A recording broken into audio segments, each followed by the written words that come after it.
up, hold up, hold up, hold up, hold up, hold up, hold up, hold up. And told that you better hold up. Get made a throw up. Legendary about to blow up. Million niggas need to hold up. Hold up, hold up, hold up, hold up, hold up, hold up, hold up. And told that you better hold up. Get made a throw up. Legendary about to blow up. Yo, what it do, what the business is. Word on the street, so don't know how to handle his.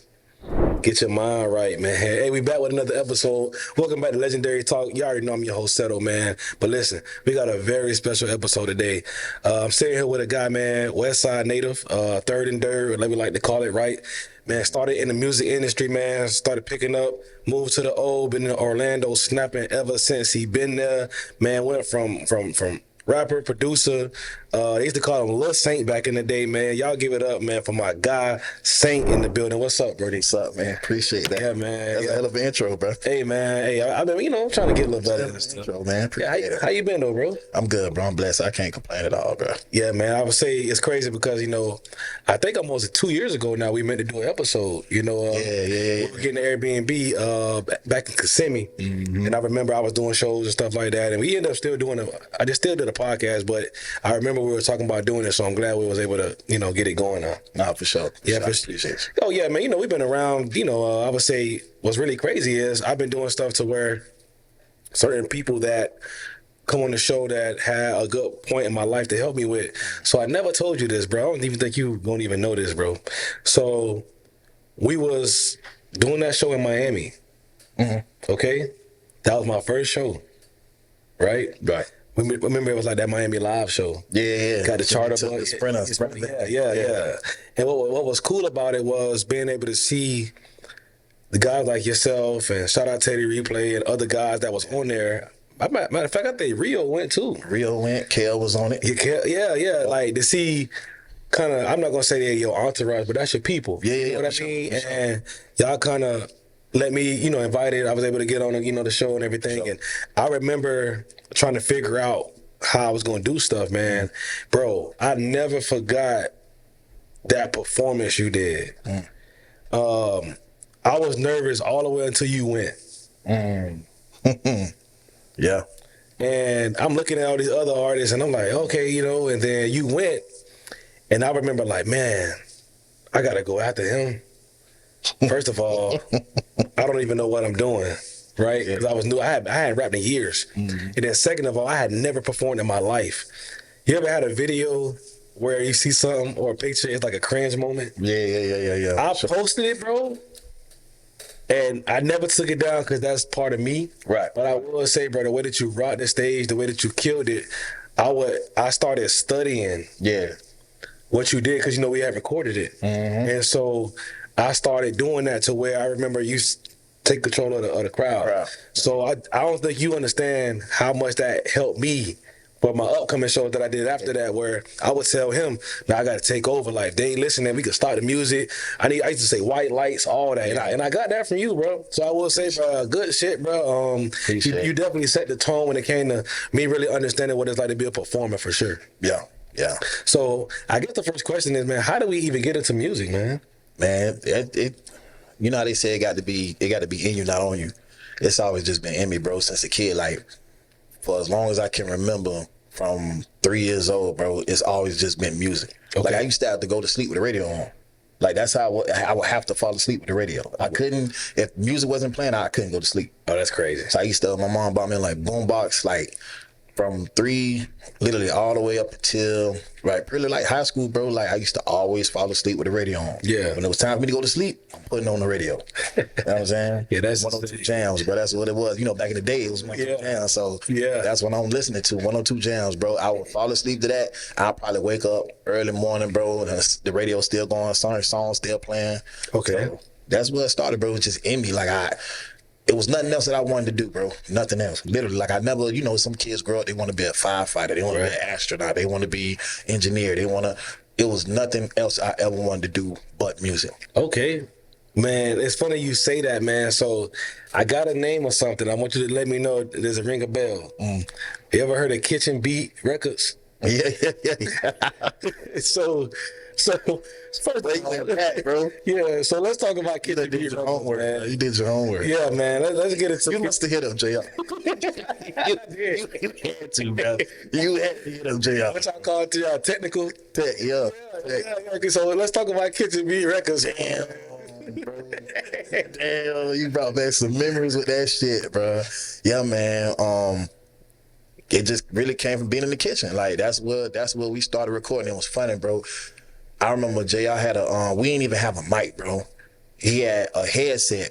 The left side was broke. Mm-hmm. We would record in the left side of the headset and use the right side to hear it back. Right. That's how we recorded. Somehow JR was able to figure out, to this day I don't know how he figured it out, but he was able to figure out that you could record with the headphones. So he would record on the left side and then listen to it with the right side. Bro. Don't know how to this day, I don't know how he did it. So let me tell you. That's why he got the name Tech. Bro, he said he was just so, bro, he was so technical with figuring shit out. Even if it was a mistake, even if he mistakenly did something and it worked, it was just like, dog, how did you do that? Yeah. You know what I'm saying? Yeah. Yeah, he said that y'all gave him the nickname Technical. He said he didn't like it, so he chose Tech because it was a little shorter. Yeah, it was short. Yeah, man. So I will tell you, talking with Tech last night on the game, and I'm like, hey man, I got Sxint coming through tomorrow, man. I need to know some kind of gym Cheat code. And he told me, dog, and he said he has stories for days. Right? He got a hella story about how y'all got into the dirt bikes and everything. But it was cool because he said the same thing about Kitchen Beat Records. He said y'all had the mic and he figured it out. And I wanted to ask him that, but it's something about JR, man, like he not. I don't like saying people before their time, bro. But but Take is on another level when it comes to just how smart of a man he always been like that though, bro. Like, see, to y'all, like, I'm gonna give you some history. Like, to y'all, JR is like y'all homeboy. That's my actual brother. Mm-hmm. Like, since 3 years old, bro. I met JR when I can't even tell you how I met him. I can't say I met JR. Since 3 years old, he just been there. It just been me and him. Yeah. Since I was a kid, I always followed this nigga every step, everywhere. We together every day. Okay. I'm at his house every day. At one point, I was living with him. Okay. So, I didn't even know that. At one point, I lived with him. But I'm over there every day anyway. You know what I'm saying? Mm-hmm. So it didn't feel no different than actually living as opposed to me just already being over there. Bro, it got to the point where I could just walk in the house. I don't got to ask permission for nothing. Mm-hmm. I just walk in the house. We'll come through the little side door, just walk in the house. Go on the refrigerator, all that shit. That's how they say, yeah. That's just literally how it was, bro. I'm over there every day, bro. Yeah. Every day I'm with, bro. That's my first actual real best friend. That's my brother. So, like, we stopped being best friends years ago. That became my brother because, like, since 3 years old, that's the first nigga I knew. Right. So, just watching him, bro, he always, I don't know how he did it, bro. He just always figured some shit out. He got us into a lot of shit too. He got us into a lot of trouble growing up. Bro, I'll never forget. One night, this is during the day. It was storming, bro. It had just got done storming. We walked to the corner store. We go to the corner store, get something to drink, but just me and JR. As we walking back from the store, it's a puddle, like to our left. A car come by, splashes. We get soaked. Instead of JR being like, damn, I'm soaked, like, he was like, that was fun. So we stand, our dumbasses go back to that spot, and we stand there, and we letting cars just come by splashing us. We get so soaked, bro. We waiting for the next car to come by and splash us. It's his sister. She rolled the window down. She said, I know you fucking lying. Get y'all dirt asses. I know y'all ain't letting cars out here just splash y'all. Y'all so damn dirty and nasty. So while she cussing us out, we about to get in the car with her. She told, oh, hell no. Walk y'all asses home. Bruh, we got into so much shit from that, man, bro. Just stories for days, like he said. Bro. Yeah. Stories for days. My favorite story I heard, I want to know if this is true, that when cars would come down, y'all had like cinder blocks. Bricks. Yeah. So you seen where I was at my house, right? Right. So the brick wall right there, at one part of the wall, it was loose. Mm-hmm. All the bricks was loose. Some of them just fall on their own. Right. So we took the loose bricks and we'll literally walk out there to the Jimmy Ann. Yeah. We'll put them in the middle of the road, because you got to remember that at nighttime coming down that road, you can't see shit. You can't see shit. We will put the bricks in the middle of the road, bro. As cars is coming down, they speeding too, flying. By the time they get with it, by the time they coming up on the brakes, it's too late. You hear them hit the brakes, boom, boom, boom. Man, you know how many niggas, a lot of niggas who was living in the Cardinal States, them boys had the dunks. Right. But you know how many dunks we fucked up with that shit? I'm talking about, you hearing it, bro. They getting out the car, man, fuck, God damn. And we in all black, you know, the field right there. Right. He laying in the field, you can't see us, bro. Bro, he told me that story. I was on the game. I couldn't even play no more. We did that shit for like an hour. I swear, bro. He just totally Just fucking people calls it, bro. Hey, if you watching this, bro, that was 30 years ago, man. Bro, yeah, if you watching, yeah, this is years ago, man. Bro, when he told me that, bro, I was like, there's no way that's true. We was menaces to society, bro. He told you about the paintball story? No, wait. When the car y'all was shooting when they passed by, was that it? That's one. But we used to load up late night. We used to get the paintball guns. We'll go out late night, like 12:30 and 1 o'clock at night, and we used to go paintballing people's house. Oh no, he didn't tell me that. Yeah. So they walking outside and it's, bro, one day we go paintballing, dog. We knocking out people's shit left, right, boom, boom, boom, tearing people's shit up. We get to this one. I'm on the passenger side. He's driving. As he's pulling up to the house, I'm getting ready to shoot. He hit the brakes a little too hard. The barrel falls into the car as I'm shooting. I shot up the whole passenger side of the car. He got so mad, bro. yeah, that's funny, man. I think we all used to do dumb stuff. You got me thinking about, I remember one time, man, I had just made varsity basketball in Georgia, right? And we were staying at one of my friend's house. And I don't remember what we was doing outside, but they wanted to go knock on some doors. But we knocking on doors, and it was this one house. I'm like, man, nah, I ain't doing this one. And so when somebody went to knock on the door, the dude opened it, bro. As he was going like this, dog. You gotta play that shit out. You can't play it at 2 in. Oh, Yeah, man. We're talking about out of there. out of there. Out of there. But I never forget that. I'm thinking to myself, like, boy, something told me not to go to the house. He had he had the light on and everything outside the door. So I remember back in the day, man, we used to do some dumb stuff. Like, I remember me and Ryan one day, it was some old watermelons in somebody's trash can. And we got the watermelons and we bust them in front of people's doors. So when they walked out, just big old watermelon cracked up in front of your door. That's crazy. Yeah, bro. I don't know what the hell we used to be doing, man. You done did some shit, bro. Yeah, so Did some shit. obviously we know the entertainment name is Sxint, right? Right. So first of all, I heard it was Lil Saint. Yeah. Okay, so how did we get the name Saint, man? Like, where you get that from? Bro, you know, be real, bro. I can't really recall. Like, it had to come from Crown. Okay.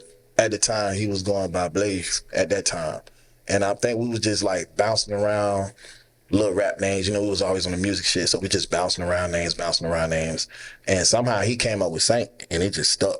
Okay. It just been up there from there. Okay, yeah. I always tell people, I told somebody the other day, when you get a nickname, you can't be the one that made it up. Right. No, So, yeah, you know what I mean? Somebody gotta give you that, you know what I'm saying? Yeah. Now, we're gonna go back to you and JR. So somebody else told me to ask about this. Did you get a 4-wheeler stolen? Yeah. Okay, so Yeah. what happened with this 4-wheeler, man? Because it seemed to be pretty funny. I was out there, around my 4-wheeler.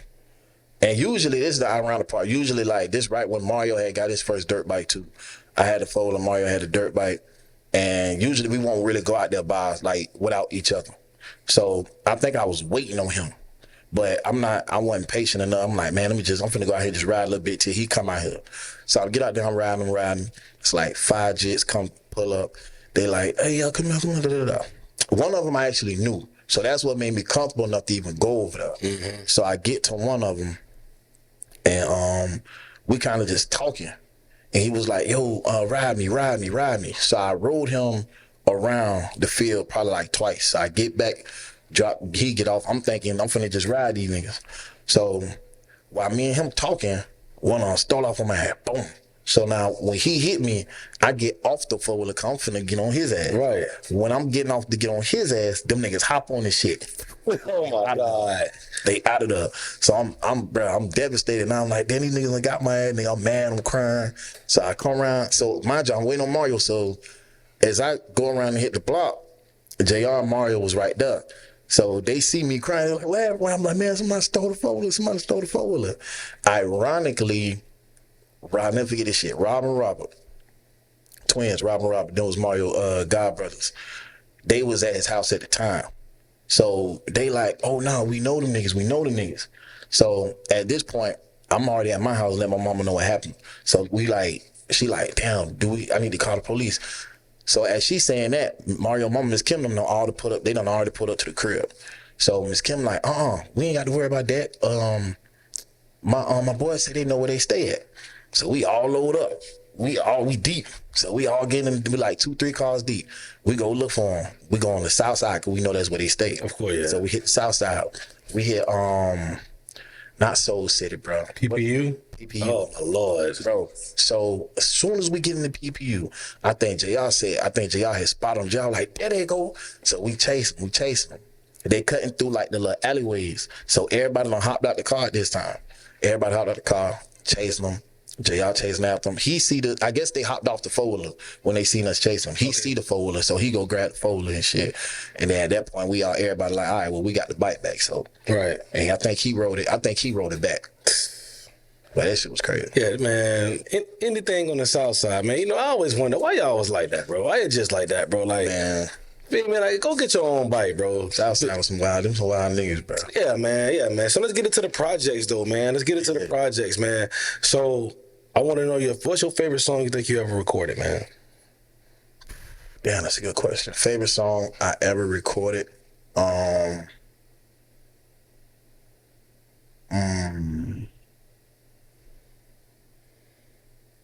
Probably one of them got to be Quarantine Flow. Okay. I actually re-recorded that. I had recorded it and it came out good, but me, I'm the type of artist where it's like, if it's good, it can be great. If it's great, it can be excellent. Okay. So I'm not settling for just good. You know what I mean? If it's something that I know I could have did better or it could sound better, I'm going for it. So like when I first recorded it, I sat with it for like a week. And I'm just like, bro, this ain't it. Mm-hmm. Like, I'm listening to it. I'm like, this ain't it. So I hit my engineer. I'm like, hey, bro, I'm finna come back and re-record the record. He was like, why? He was like, sound good. I said, yeah, but it can be better. So he was like, all right, bet. And I went in and re-recorded it, and it came out 10 times better than what it did the first time. Oh, wow. So, like, man, that's good, because I got to be one of my favorites. I tried to do that before, and I completely felt the song after that. Yeah. I just ended up dropping the old version and never told nobody that I did a new version. It didn't sound authentic. Yeah, like it was missing something, and I just felt like, even though I didn't like a couple of the lines in the other one, I just like, nah, like it sounded like I was really in there, you know what I mean? And I think that's how it was for me. The first time I recorded that record, I feel like for me it wasn't authentic. Okay. So I was like, you know what, I can go back and do it better than I did. All right, cool. Now, so I would say with being on the scene and stuff like that, like now doing some music stuff with Teddy Replay and other stuff. So what was your, I would say, favorite feature? Like what's the song out there to what's there to this day? It could be something back from kitchen entertainment. Entertainment, but like they got to be the one with me, Teddy. I want to say JR might have been on that record too. We remixed the a Lil Mama record. That one was that record at the time that was popping. That she dropped. Lil Mama? It was a little lip gloss. No, that's not. That wasn't her, right? Is that beat. That beat was hard. Yeah.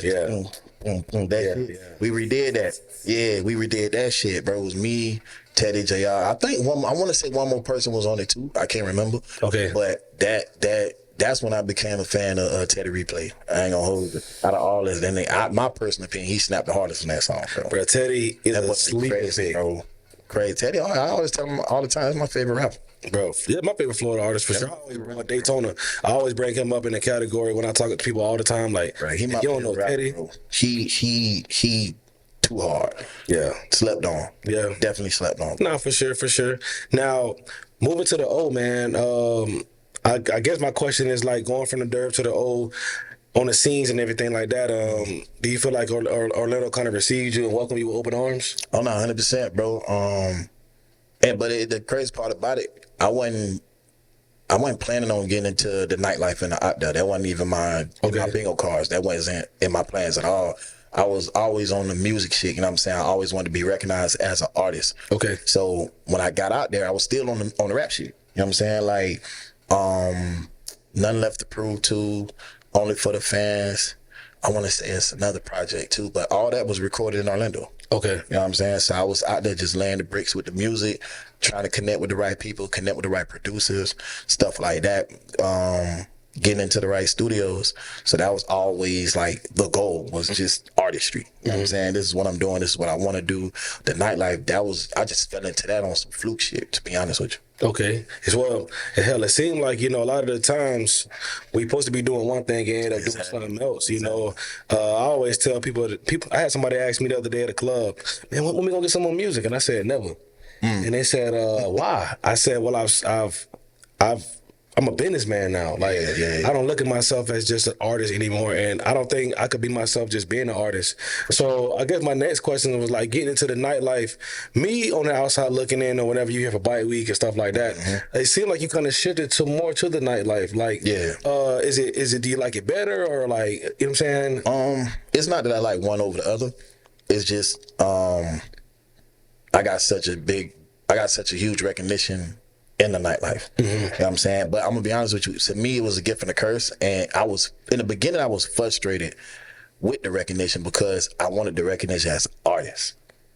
So it's like when I got thrown into the MC lane, shout out to Tony Go Hard. That's really how I even got into it. Yeah, shout out, bro. What's through, bro? When I got into the MCing and it took off, I was like, damn, why the music couldn't take off like this, bro? But I had to also understand and realize the position that God was putting me in. I'm in a bigger and more helpful position doing MCing than I am as being an artist, because I'm still an artist at the core of me at the end of the day. No matter what, I still write, still record, still write for other artists, get in and produce for artists. I'm always gonna be a creative, no matter what. But I use that also in the MC lane as well. Okay. And I think that's what helped me be such a good MC, being that I know how to rap. You know what I'm saying? I know BPMs, I know tempo, I know music. I'm a music head. Right. So that definitely helped me in that lane. Yeah, that's crazy. I was telling somebody, man, switching over, doing what we're doing now, podcast, clothing brand and stuff. That was always the bigger dream for me. Music was just, I feel like a chapter for a lot of people to be able to understand that more like the mentality of, the grind. Because as an artist, bro, ain't nothing, especially if you're an artist that's dropping, like, I was dropping, I'm trying to make sure I put projects out, go to all these different shows. Man, that shit was stressful, bro.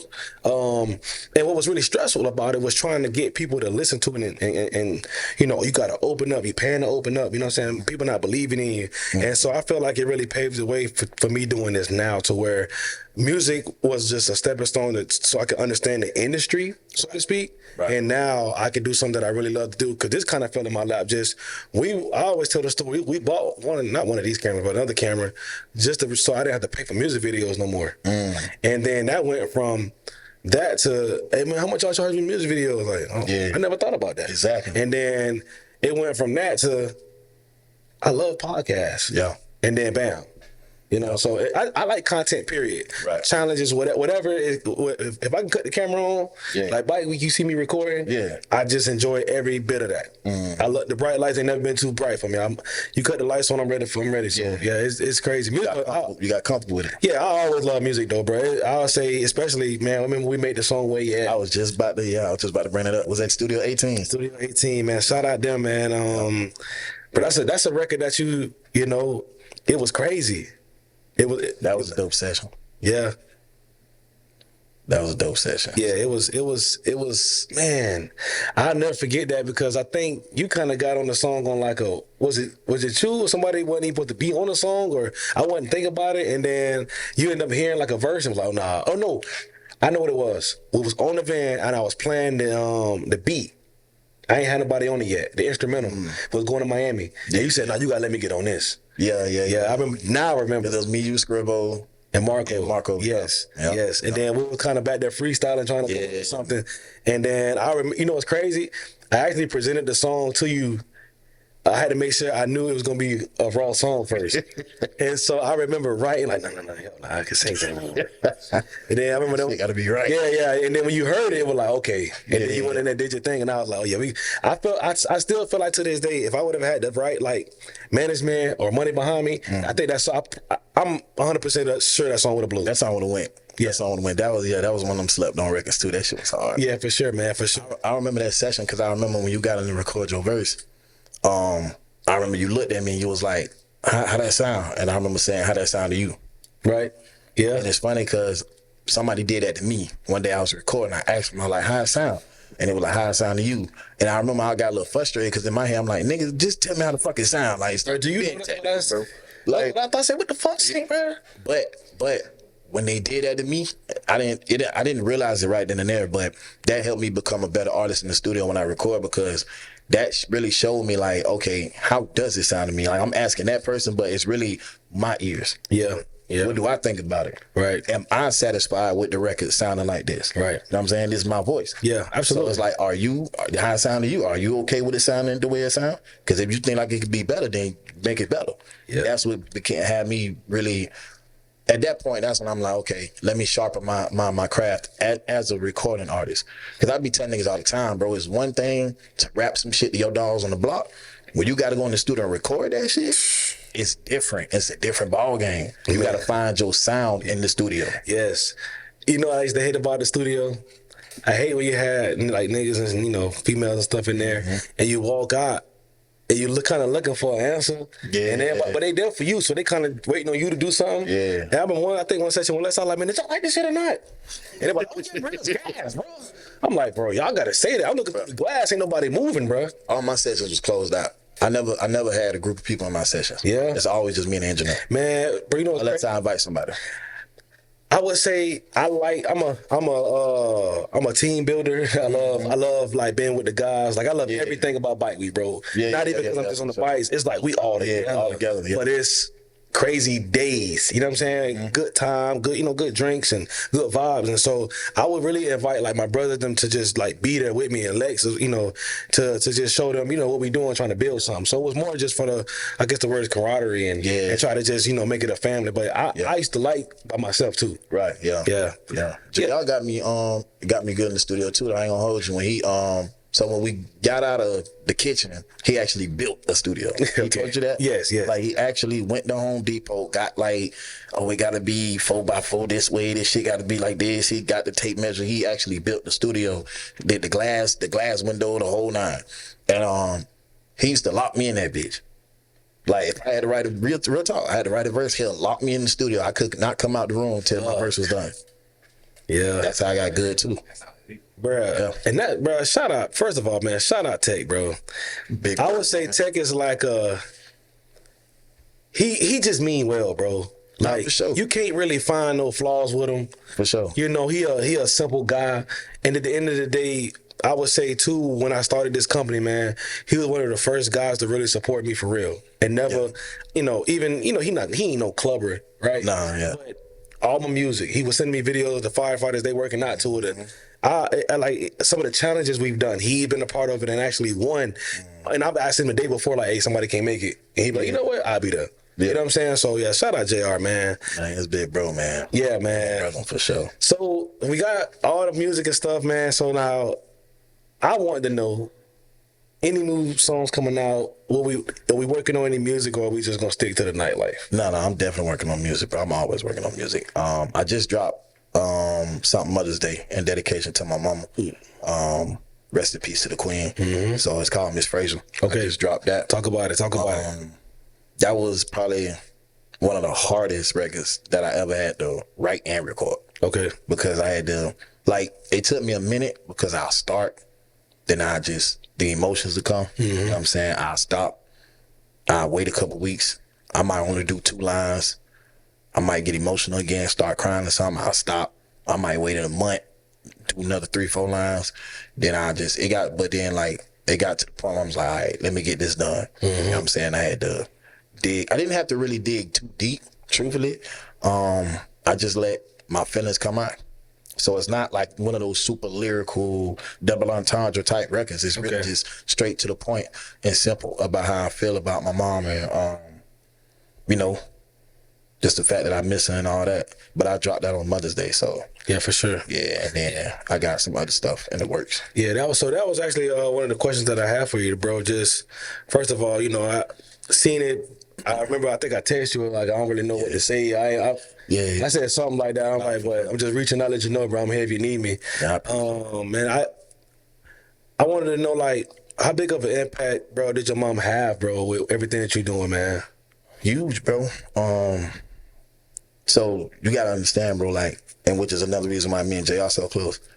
I'm a foster home baby, bro. Right. You know what I'm saying? So it's like she got me out the foster home. Mm-hmm. Like, so to my whole life growing up, I never knew my real mom or my real dad. You know what I'm saying? Never had no recollection of who my parents were. None of that. It was just me, Miss Fraser. You know, my sister Suzanne. You know what I'm saying? It was us three. So it was like, that's all I knew. You know what I mean? And I'm talking about for her to take me in as her own man and give me the life that she gave me, I couldn't, bro, words can't explain how grateful I am for that. You know what I'm saying? Right. I feel like I owe my mama everything in life and after death. You know what I mean? I feel like I owe her everything. That's why even now I do a lot of things to honor her name, even in death, because it's like she did so much for me that she did not have to do, bro. Right. She didn't have to do it. You know what I'm saying? That's why I said, like, from the time she got me out the foster home and we moved to the west side, like I said, JR been right there. Mm-hmm. You know what I'm saying? So, and she loved the hell out of that nigga too. You know what I'm saying? So it's like, my whole life became based on strangers becoming family. Okay. So it's like everything that I feel like I initially lost, God replaced it. Right. You know what I'm saying? So I knew I had a mother, you know what I'm saying? Then I grew up without a father, but at the end of the day, I had certain people that I could look up to. You know what I'm saying? JR dad, rest in peace to Mr. Smith. He was unknowingly he was a big impact. You know what I'm saying? Didn't really realize it till later, but he was a big impact. So I seen that, and I just, like I said, I remember reaching out, just didn't want to leave you stranded or hanging. You know, I just didn't know what to say. You know what I mean? So, and it's like that. A lot of times you don't know what to say. But really just simply just being there, bro. Like you said, the text message, just simply like, hey, you might not know what to say, but sending a text like, hey, just let you know I'm here. yeah, That means a lot, bro. it was an awkward text. Yeah. I wanted to call you, but I'm like, No, man, for sure. I don't want to. You know, I know sometimes people go through certain things, they don't want to talk. No, yeah. And I say, you know, I just shoot them a text. You know what I'm saying? And I feel like I've always been able to reach out. Yeah. You know, and that's another thing too, though, bro. I do feel like I've always wanted to. I gotta win the phase where everything gay, right? So I've always wanted a better relationship with you, though. I felt like a lot of the time, certain things, certain events we could have done, and they really could have been something. You know what I'm saying? That's one of still my biggest regrets of not really putting on enough to be able to, like. I remember I used to always tell you I got to get to the O. I got to get to the O. I'll never go to the O. You know what I mean? Like, because I really felt like I could have, especially just not even MCing. I like the MC, but more so bringing the camera out, you know, showing the nightlife, what y'all got going on, and making it look like, you know what I'm saying, it's something, you know what I'm saying? But it ain't too late, bro. It's not, It's bro. never too late, bro. It's not. And you already know you fam, bro. So it's like anything you need from me, bro. Anytime you want to do that, I'm a nothing but a phone call away. Just hit me, bro. Sure. Trust me, bro. It's nothing to make that shit happen. All right. Trust me, bro. Like when I tell you word is bond, if I tell you we can do something, we can do it. Right. You know what I'm saying? Like whatever dots I got to connect to make it happen, we can do it. For sure. It's never too late. For sure. So if somebody, you know, want to reach out to you for like booking and stuff like that, I know the nightlife. I know that. I don't, you know, you did my birthday last year. For sure. Now, talking about like just performing and stuff like that, you still open and stuff like that? Yeah, hell yeah. Okay, hell yeah. Okay. I just performed about a month ago. Tone had booked the money. Okay. So Matter of fact, yeah. Open up for the money. Okay, so I'm still performing. So we're performing. Damn, I had a good question. Oh, what was the name of that night you unplugged? Okay. Yeah. Okay. Yeah. Come on, like when we doing it, bro? We gearing up, bro. We gearing up. A lot of people ask about that too, bro. And going back to the artist, that showed me too as an artist, bro, what I could do. That really showed me my reach. Mm-hmm. You know what I'm saying? Like, cause people got, like, I tell people all the time, bro, I did that shit out of my own pocket on my own, bro. Mm-hmm. On my own. No extra help, no me headline, like nothing else. You know what I'm saying? If even the last one I did it at Lava, and I did it on a Tuesday night. For that shit to be sold out, wall to wall packed. You've been to Lava before. Yeah, bro. You know how big that venue is. It's not a small venue. To pack that out on a Tuesday night, bro, just for me, you know what I'm saying? As a headliner, come out, bro, it showed me like, okay, you got something. But it also showed me it's no excuse, and nobody, you can't say you can't do something. You know what I'm trying to say? Yeah, for sure. a lot of artists, people try to make excuse. Oh, I can't. Oh, I ain't got. Bro, I ain't have. I still don't have a lot that artists have. Like as far as management, as far as financial backing, certain producers they got access to. I don't got none of that shit, bro. I did that shit just on my own, literally with out my own pocket with a vision. I had a vision of how I wanted it, what I wanted to do. I got the band together, rehearsed, help put the even from the stage lighting, the sound, bro. I'm hands on with all that shit. Shit was gas. All that shit, bro. Man, okay. So let me know, bro. I be telling Ayo this shit all the time. Let me know ahead of schedule. Shout out to Ayo, man. Yeah, man. God, hey, man. Shout out to DJ Ayo. That's Yeah, my dog. man. Hey, I be telling you, let me know if you want me. Come on, man. Well, I can tell you right now, every Sunday, me and Ayo at Room 22, every Sunday. I seen that. Every Sunday, bro. I seen that. How far out do you think Unplug is for you? Next year for sure. Okay. I'm looking between January, March, but definitely next year. Okay. I gotta make sure I'm running the bike week though. Yeah, about to say, yeah. I gotta make Yeah. So, we do. by the way, Ben, so I know you know D Nice. Yeah. So, me and him and that's my guy now, man. Actually, we work at the same place now. We've been working so we went to the orientation together in Orlando for 3 weeks. And we've been basically just hanging out every day. What y'all doing, y'all? Real estate. Okay. Yeah. So we did the tests and everything together, like everything, right? And that's dope. And we got hired at the same place. So I see him every day, right? Dope. We ride. Sometimes I pick him up, sometimes he pick me up. Yeah, that's dope. So I got to meet a really good guy, man. Nice A1. So what I'm getting at is though, we're about to do a Biketoberfest party. Just call me. You already know, like, just call me. Yeah, I'm letting you know that now, though. Yeah. So I'm trying not to, I have a, obviously home is euphoria. Right. So, but I'm trying to make it make sense where I know they're gonna want me there, but the place Legacy, it's right there on the Ave. You know what I'm saying? So that makes sense. Yeah. And I ain't trying to run away from home. Right. But I just feel like you gotta make yeah, you gotta make. You know what I'm saying? And we ain't got people getting lost trying to go down Ridge. It's too far out the way. You know how everybody is. They might not end up parking. Right. Risk and getting their car. And then over there you can park on the side of the road, so we can really just take over the whole strip. Right the strip. Just walk over there. I was telling somebody you could park your bike at Legacy, literally walk all the way to the Ave, get some food, walk back. Went on a little trip, and then go in there, drink, have a good time. So we're working on something right now. Facts. Yeah. So I will let you know it's gonna be about 3-4 hour party. Nothing crazy, really on some bike stuff for real. Yeah. So we're working on that. Yeah. Working on that now. All right. So this is when we get to the fun part, man. So I've always wanted to know, because no type of artist that you are, you remind me of Wale a lot. I don't know if you ever heard I get that. Okay, so I'm going to go ahead and let you know. That's why I've been thinking. Yeah, I get that. I met you. But give me a top 5 artists, man. Top 5. No particular order. Nah. Okay. No, fuck. Top 5, man.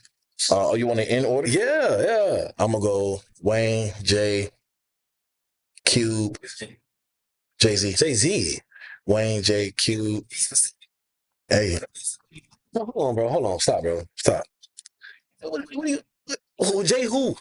Who would be... Could be Jay Electronica. That's not my top 5, but J. Cole. No. He right. That's a valid statement.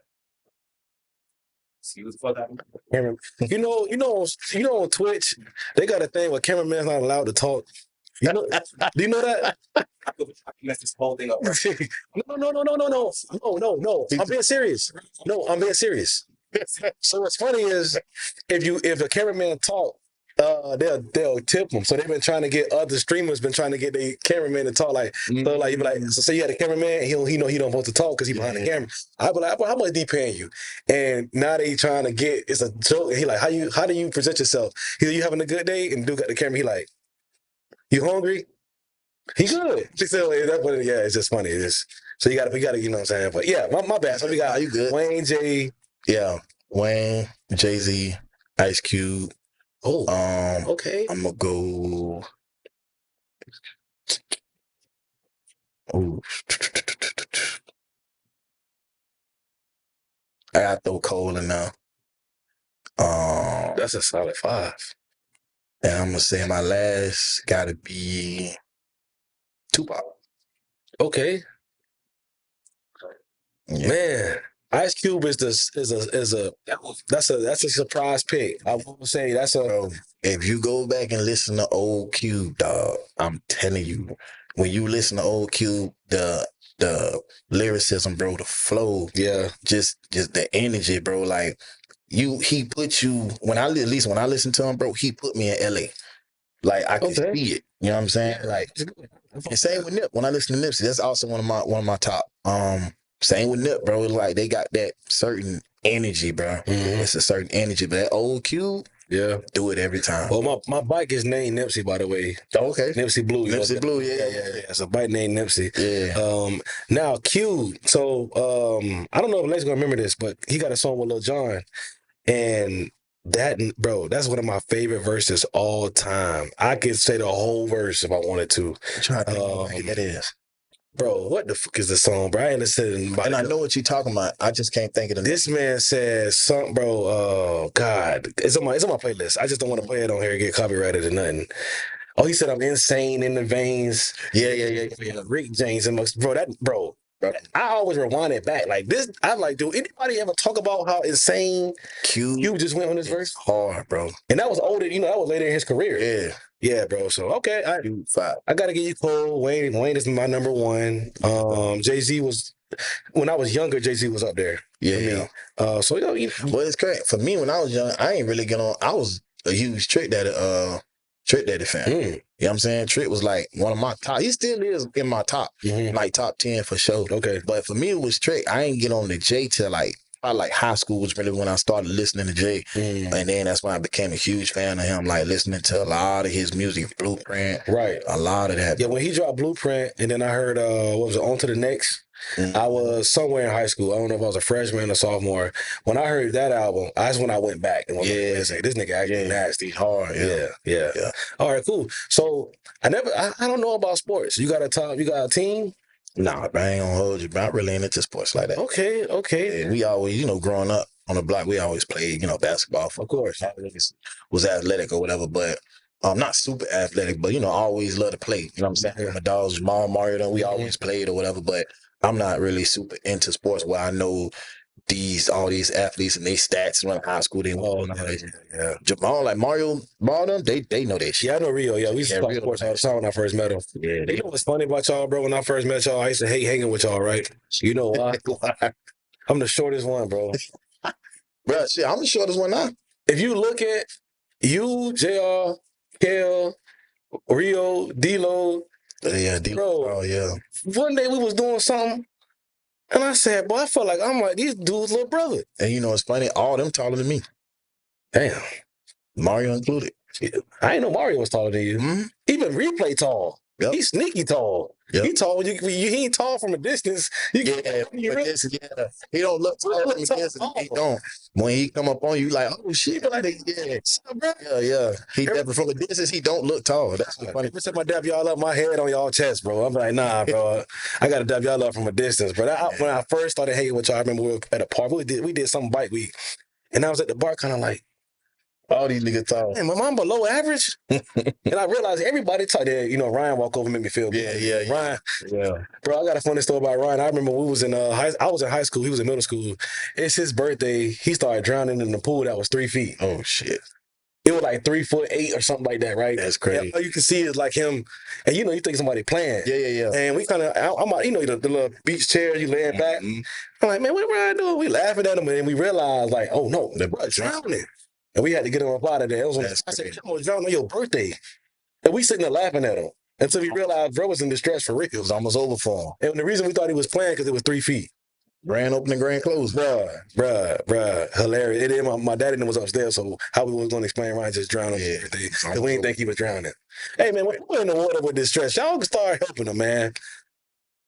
What you? I did. No. You got to beat you right on time. It was 3 feet. If you say, come on, bro, it was 3. I cannot. If we call Ryan right now, he gonna say, "Yeah, but I'm gonna drown on my birthday at 3 feet of water." Yeah, bro. But yeah, man. Shout out to Rayo, man. That's the craziest brother I got, bro. Shout out to Rayo. So before we get out of here, man, obviously been a great episode. So we went through your top 5. Any projects on the way? Anything you want to shout out before we get out of here, man? No, for sure. Another Unplugged will come next year, 2027. Be on the lookout for Unplugged 5.0. New music coming. Until you get the new music, go ahead, Apple, Spotify, iTunes, Sxint 386. You can do your homework, man. Listen to the music. SoundCloud got a lot of my music on there, which is what I'm working on, trying to get a lot of my music from SoundCloud onto the other streaming platforms Sure. and stuff like that. Catch me downtown Orlando, man. Fridays at home, Sundays at Room 22. This Saturday, I don't know when it's gonna drop. It might have already happened by the time it drop. But Yeah. shout out to Bloom. We got Bloom Saturday, the day denim day party. Shout out to you, brother. Shout out to Settle. Appreciate that, man. Keep doing what you're doing, bro. For sure. I gotta give you your flowers, bro, for real, because I watched you from when you first told me about Legendary, from when we first started talking music, bro, and I watch you elevate into what you become and where you headed. I like what you're doing. I appreciate I that. like what you're doing, bro. I like what you're doing. I like the transition you made, because that's not easy for a lot of people. A lot of people, they feel like if they one thing don't work out, it's nothing else. You know what I'm saying? And you made the pivot. You know what I'm saying? You figured it out, and that's dope, bro, because a lot of people can't. But that just goes to show you that even from this point, whatever you do next after this is gonna be big. Yeah, I appreciate that, bro. Yeah, I always tell people, man, it was I've been shouting Gemma out since he passed away, man. Shout out Gemma. Gemma, bro, to be honest, I don't know if you watched one of the last couple episodes, but he the reason, bro. He just told me he thought I was bigger than an artist. Yeah. And I took it the wrong way the first night. Yeah. And then the next day, I didn't want to look at a mic. Yeah. And I remember kind of just sitting back thinking like, bigger than an artist, like what does that mean? And then I just started having all these different visions. And so, yeah, what's really cool about it, man, is just, the Army way, the military way, I'm a vet, so it's like not giving up and understanding that I know I don't want to be on somebody's clock my whole life, right? For sure. And when I'm doing something like this, I'm real good with my craft, memorizing my questions, trying to make sure I ask the right stuff so people can really get to know who I'm sitting next to. And then also just with the content, bro. It's cool being able to have people like my guys here and being able to we were talking on the meeting yesterday, bro, just helping with a purpose. Yeah. You know what I'm saying? Make somebody feel like they want it. Because a lot of the times, I tell this in my job all the time, bro, we let the everyday life, you know what I'm saying, take away from a lot of different things of, getting 7 hours of sleep. Yeah. And then you got to think about it. If you really think about how much hours you got in the day to really do what you want to do, you really don't got a lot from sleeping and then from working a full. When you could, for the ones that's out there really working full time and taking care of their jits and things of that nature. So I just want Legendary to be almost like a sanctuary place to where, like, if you want to be great, if you don't even got to want to be a millionaire or nothing like that. You just want to be a part of a family that we gonna love you here. You're gonna be able to wear some merch. You're gonna be able to go on bike weekend. Lex ride bikes, bro. You couldn't, you know what I'm saying? Like he ain't even rode a bike till he got here. Right. You know what I'm saying? Like my boy D written slingshots for Bike Week, Biketoberfest, just because it's a vibe. For me, that's enough. When I see them having a good time, or when I see somebody that I met, you know what I'm saying, that I mess with, like in a family friend way, I'm looking at them and they happy. At the end of the day, like, that's all that matters to me. I do this so people can look at it and be like, damn, like, And I'm gonna tell you one thing before we go, bro. I feel amazing the fact that we got other influencers now, like in the city, doing stuff. Because I always talk my shit about it. Like, I started that, bro. And I know I did. Yeah. And to see people just taking it to a level that, because, I don't want to just be a content creator. I do stuff like that, you know what I'm saying? But to see other people like Keezy Dre and other people out there that's really doing it, I love it, bro. Because now it's like, it ain't just me or it ain't just him. It's a lot of people out there that's, you know what I'm saying? And so, yeah, bro, like, it's got a limit, bro. I just feel like everybody just got to understand that life real precious. And I would tell anybody out there, chase your dreams, bro. Because, you got an expiration date. Take advantage of this shit. Nah, enjoy yourself. Love on your family, man. Love yourself. And just grind, bro. Yeah. Just grind. And I almost forgot. Man, like, share, comment. Hit the Legendary music. You can hear it typing. You know what I'm saying? Give me with a flame. You know what I'm saying? I got the merch on, rocking it. By the way, man. Come on, tell me. You like that right there, bro? That's all. Legendary. Yeah, man. That's all. So I appreciate the time, bro. You already Appreciate you. chance all love, man. Be safe. Hey, Always. my boy Sxint here. This is an honor. Real quick before we get up out of here, also I want to say, artists from Daytona. Okay. Artists, please. Don't hesitate to hit me, reach out. But I'm gonna say this. Get out of the city. If you want your music played, you want it heard, come to Orlando. I will get you through any and every club. We can hit all the spots, get your record played. just get the exposure, man. Come out and network. You got to network. Some people will hit me like, oh, bro, I got this. Can you get it played? I can, but if they not able to put a face with the name, it's what's you know what I'm saying? Where's the connect? Y'all gotta come out here and network. Y'all gotta network. You gotta talk to the DJs, get to know them. Even if I ain't saying you gotta kiss ass, but if you gotta buy the DJ a drink, you know what I'm saying? Just show love. You know what I'm saying? Come and build that relationship with the DJ, with the MCs, with the promoters. The more they see you, the more they're able to put the face with the name, the better off you're gonna be. You know what I'm saying? So artists, especially from my city, because I love my city, bro. Like, I love Daytona, and I love what every artist is doing. But y'all got to get out here. Y'all got to get out here and network. Don't be stagnant. Don't just feel like, oh, this music is good enough to be heard, and it's just going to take off out of nowhere. No, you got to put some energy behind what you're doing. You got to put energy, sacrifice, finance. It's your vision. You got to put behind it. I didn't get to Sold Out Unplugged just from sitting on my ass. Like, y'all got to do it. And I'm finna run it back and do another one that's going to sell out. So I'm telling you, from somebody who's done it myself, with my own money, with my own backing, with my own vision, my own videos, like, trust me, get out here, network, let's get to work. Hey, I ain't got nothing else to say, but we out. Hold up, hold up, hold up, hold up, hold up, hold up, hold up, hold up. I told that you better hold up. I made a throw up. Legendary about to blow up. Million niggas need to hold up. Hold up, hold up, hold up, hold up, hold up, hold up, hold up. Legendary.